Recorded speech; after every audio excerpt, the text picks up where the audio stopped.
जो भी हमारे कमल साहब बैठे, कमल भाई बैठे, उनको मुबारकबाद पेश करता हूँ।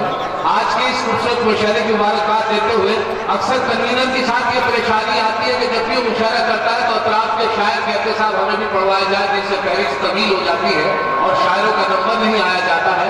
ऐसी एक हमारे मुशायरे में एक साहब ने कहा कि मेरा लड़का मुशायरे में पढ़ेगा, उसको क्या इजाजत दे दी गई, औरों को नहीं दी गई, तो साहब उसने गजल लिखी पर्चे पर और उसे पैंट की जेब में रख ली और थोड़ी सी तो उसके याद की, थोड़ी को सोचता था कि पर्चे का सहारा ले लिया जाएगा। अब देखिए साहब क्या कैफियत की, जिस पर्चे पे उसने गजल लिखी वो पैंट में रखा हुआ था, जो कपड़े बदल के आए तो पैंट नहीं रह गया पर्चा वहीं पर, और उसे भरोसा था मेरी जेब में है। अब यहाँ से आकर मुशायरे में खड़ा हो गया, मतले का पहला मिसरा उसके याद था, दूसरा मिसरा वो भूल गया, सोचा कि पर्चा निकाल कर पढ़ लूंगा। अब देखिए क्या कैफियत थी उसकी लड़के की, उसने यहाँ से मतले का पहला मिसरा पढ़ा कि जली शम्मा बहा परवानों का खून, जली शम्मा बहा परवानों का खून। अब आगे वो दूसरा मिसरा भूल गया, सोचा पर्चा निकालू कि जली शम्मा बहा परवानों का खून, जली शम्मा बहा परवानों का खून, जली शम्मा बहा परवानों का खून, इन्ना लिल्लाहि व इन्ना इलैहि राजिऊन।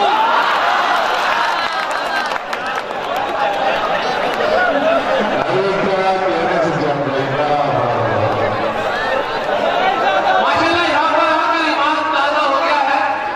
यह आज कोसी के सभी जो लोग यहाँ मोहतरम यहाँ बैठे साबाई मद्रास सबके सर पे टोपी देखकर माशाल्लाह ईमान ताजा हो गया है। मेरे चार मिसरे नातिया मिसरे आज की नजर करता हूँ, कभी कभी पढ़ता हूँ, लेकिन आज तबियत कर रही है कि बात सुन लो एक मेरे ईमान की, बात सुन लो एक मेरे ईमान की, जागी है किस्मत हजरत इंसान की, बात सुन लो एक मेरे ईमान की, जागी है किस्मत हजरत इंसान की, और जब पैदा हुए शहे खैरुल बशर हो गई खटिया खड़ी शैतान की। और सुने साहब, ईद का मौका जब होता है तो मुसलमानों के साथ एक परेशानी आती है कि चांद रात तो देर से आंख खुलती है, सुबह को तो हमारे यहाँ ईद की नमाज का वक्त 8 बजे का और सब लोग भाग के नमाज पकड़ते हैं, लेकिन 10 बजे का भी वक्त रख दिया जाए जब भी भाग के नमाज पकड़ते हैं।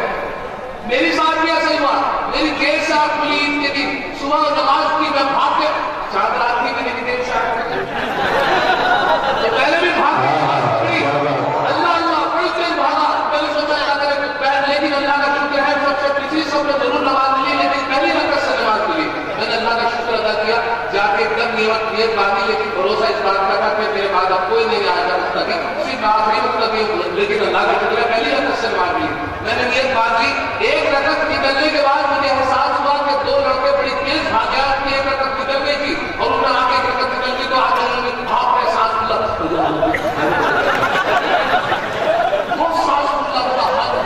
जब एक रकअत दूसरी रकअत निकल गया तो नमाज मुकम्मल हुई, रुकू हुआ, सजदा हुआ, कायम हुआ, सलाम फेरा गया, एक तरफ जैसे सलाम फेरा दूसरी तरफ सलाम फेरा, जैसे नमाज मुकम्मल हुई तो मैं उनसे मुखातिब हुआ कि एक रकअत निकल गई, तो दोनों आपस में गुफ्तगू कर रहे थे। एक लड़का दूसरे से कह रहा था, देखा अगर वजू के चक्कर में रहते तो नमाज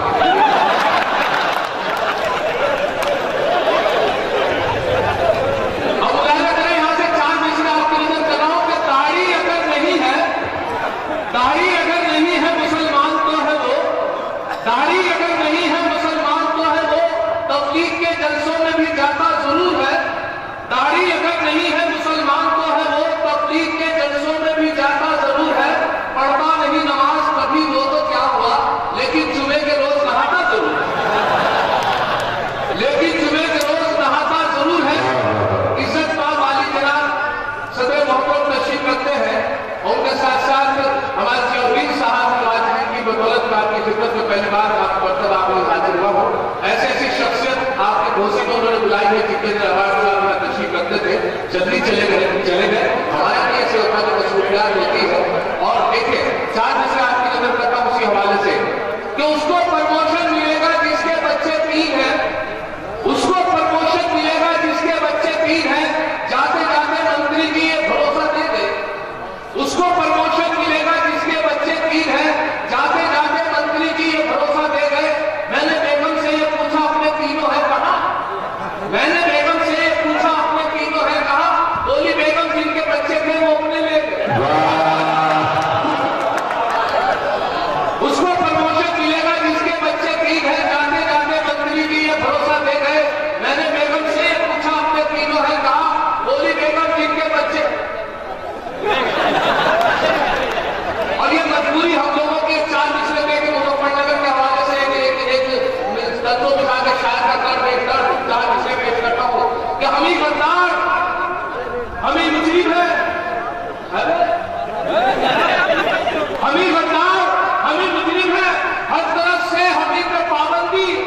हम ही गद्दार, हम ही मुजरिम है, हर तरफ से हम ही में पाबंदी, थोक में हम ही करते दंगों में, और हमारी होने नस्बत।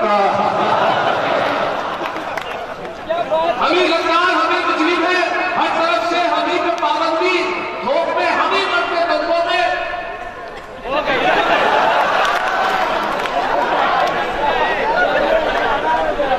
और मेरा कहने साहब आज का मुशायरा कामयाब मुशायरा, सबका ख्याल रखा गया है माशाल्लाह। शायरात की चाचर शरीयत के हिसाब से रखी गई है कि मेरी इस दूसरी बीवी के मुझको, मेरी इस दूसरी बीवी के मुझको हिदायत एक रिश्तेदार की है, मेरी इस दूसरी बीवी के मुझको हिदायत एक रिश्तेदार की है। परेशान क्यों हो, मत घबराओ, झंझट शरीयत में इजाजत चार की है। मेरी इस दूसरी बीवी में मुझको हिदायत एक रिश्तेदार की है, परेशान क्यों हो, मत घबराओ, झंझट शरीयत में इजाजत चार की है। और मेरे साथ यहाँ से कभी मुशायरा पढ़ रही थी कि मेरे संग चलना, मैं तेरे संग नहीं चलूंगी, मैं तेरे संग नहीं चलूंगी, तो मैंने कॉन्फिडेंस से कहा कि यकीन में मुझको वो मेरे होंगे, अभी मैं उनको पटा देगा। यकीन है मुझको वो मेरे होंगे, अभी मैं उनको पटा रहा हूं, अभी तो खेची है कुछ लकीरें, अभी तो खाना बना रहा हूं। यकीन है मुझको वो मेरे होंगे, अभी मैं उनको पटा रहा हूं, अभी तो खेची है कुछ लकीरें, अभी तो खाना बना रहा हूं। और कटी पतंग की तरह ही एक दिन खुद गिरेंगे वो छत में मेरी, नहीं किसी में है काट बीस की, मैं ऐसा माझा बना रहा हूं।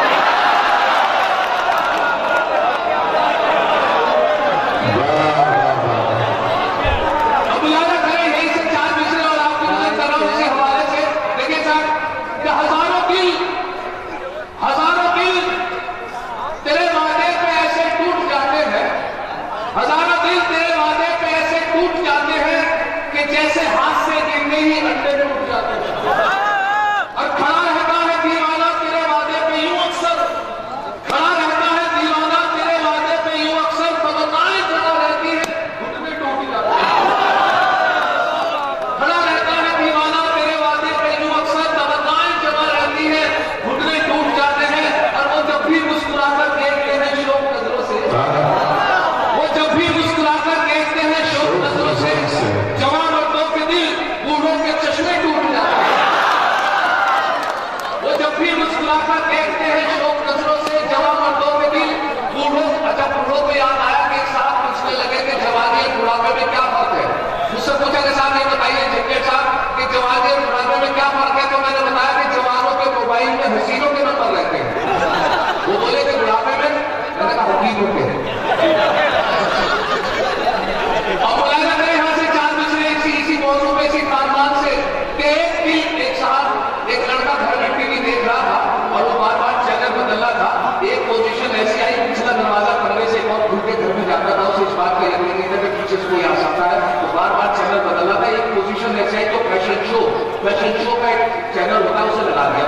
और जैसे वो लगा तो देखा कि कुर्बानी कम कपड़ों में, इधर से उधर रैंप पर लड़की जाली में कम कपड़ों में, तो उधर पीछे से वाली के मोहतरमा में उन्होंने देखा कि लड़का क्या देख रहा है, ये कैसा चैनल है कि कम कपड़ों में लड़की रैंप पर इधर से उधर चल रही। तो बहुत देर तक तो उन्हीं मजा लेते रहे। उसके बाद उन्होंने देखा, मुझे ना देखते तो डांटे, क्या हो रहा है, इतना लड़का घबराने में वाले के मोहतरमा आ गए। उन्होंने कहा पापा ये तो बहुत गरीब मुल्क के पास कपड़े में नहीं, वो चैनल लगा दिया। गरीब लोग हैं इनके पास में वो चैनल लगा लिया। तो उनके वालिद साहब ने यकीन किया और अंदर गए, अंदर से एकदम वापस आए, उनसे बेटे से बोले बेटे जब इससे भी ज्यादा गरीब आ गए तो क्यों बताया।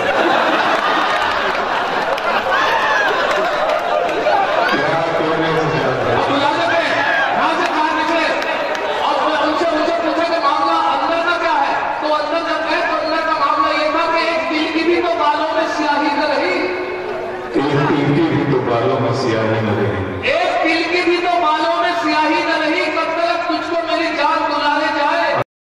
एक तिल की भी तो बालों में स्याही न रही, कब तक तुझको मेरी जान बुलाने जाए। अब कबाड़ी के भी मतलब का नहीं तेरा वजूद, हम कहां तक तेरे पुरुषों को सवारे। एक साहब ने हुआ ये कि साहब एक हमारे यहाँ किस्सा ये हुआ कि 70 साल के एक साहब की उम्र थी, 70 साल, ऐसे वाले थे। हरकत ये थी कि बहुत कम उम्र की लड़की से उन्होंने शादी कर ली। उनसे पूछना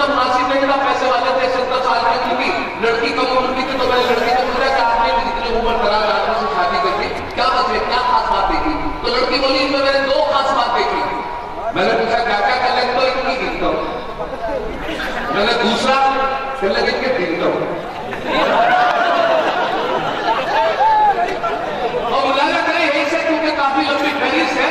आखिर में 4 मिसरे आपकी नजर करता हूं कि जिंदगी से अब तो मेरी शर्मगारत हो गई, जिंदगी से अब तो मेरी शर्मगारत हो गई, अब मुझे बीवी से पिटने में महारत हो गई। जिंदगी से अब तो मेरी शर्मगारत हो गई, अब मुझे बीवी से पिटने में महारत हो गई। और टॉयलेट में इस कदर रोया हूं इन हालात में, रोते रोते आंसुओं से ही तारन।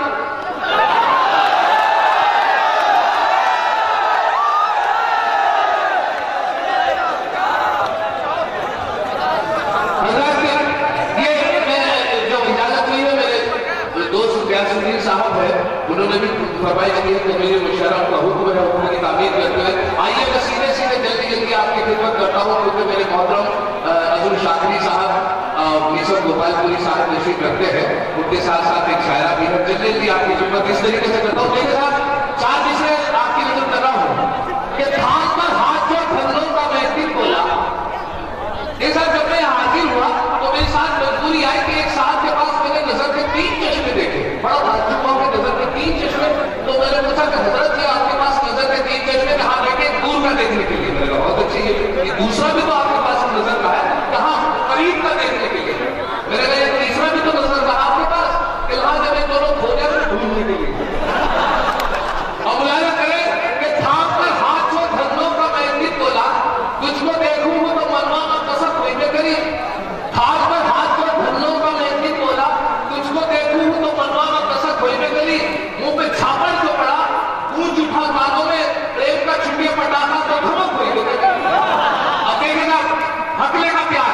अभी मेरे मोहतरम, मेरे दोस्त, मेरे भाई, हमारे मरहूम साहब ने एक नया अंदाज दिखाया कि शराबी गजल, शराबी की गजल पढ़े। आइए मैं एक और नया अंदाज पेश करता हूं आपके सामने। हकले से मुताल्लिक, हकले से आपका वास्ता पड़ा होगा कि हकला जो होता है सीधे किस्म का आदमी होता है, वो अपनी बात पूरी नहीं कह पाता तो दूसरा आदमी उसकी बात पूरी करता है। अटक जाता है तो जो अटक जाता है तो परेशान सामने वाले को होती है कि शायद ये बात कहना चाह रहा है। उसका एग्जाम्पल ये देखे कि एक मुशायरे में फिरोजाबाद मुझे जाना था, रात के 1:30 बज गए, मैं मुशायरे तक पहुंचने बहुत देर हो गई। मैंने एक रक्षा की और मुझे GIC कॉलेज जाना था, गवर्नमेंट इंटर कॉलेज। मैं GIC कॉलेज का पता पूछने के लिए एक साहब रास्ते में टकराए, मुझे भी मालूम है कि हकले हैं और अटक इतने ज्यादा थे, अटक जाते थे, मैं उनकी बात पूरी करना चाहता था लेकिन वो बात होती नहीं थी। परेशानी देखे, गुफ्तगू देखे, वार्तालाप देखे, करीब पहुंचा उन साहब में जो हकले थे। मेरे भाई साहब GIC कॉलेज कहाँ है? तो आगे तो बहुत कोशिश कर रहे थे लेकिन मैंने सोचा ये बात को करीब पहुंचा। मेरे भाई साहब GIC कॉलेज कहाँ है? अरे भाई मेडिकल स्टोर के पास नहीं, अरे भाई मेरा मिलिट्री टंकी के पास नहीं, अरे भाई मेरे भाई साहब आप मैं मेरे जाने कुछ बोले तो पहले बोलते तो है।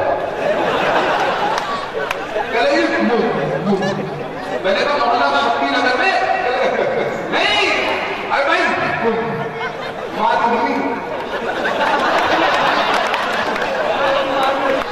अब देखिए साहब हकले का प्यार, और वो जो मैं पेश करना चाहता था जिसकी वजह से मैंने लतीफा पूरा सुनाया, उसकी भूमिका इसलिए बनाई कि एक गजल सुनाना चाहता हूँ जो हकले जिसका उन्वान है, जिसका शीर्षक है हकले का प्यार।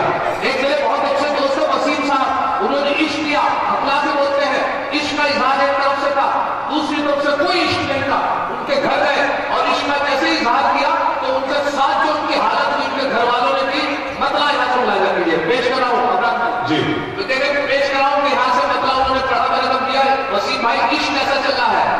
तो कह लगा इशारे इशारे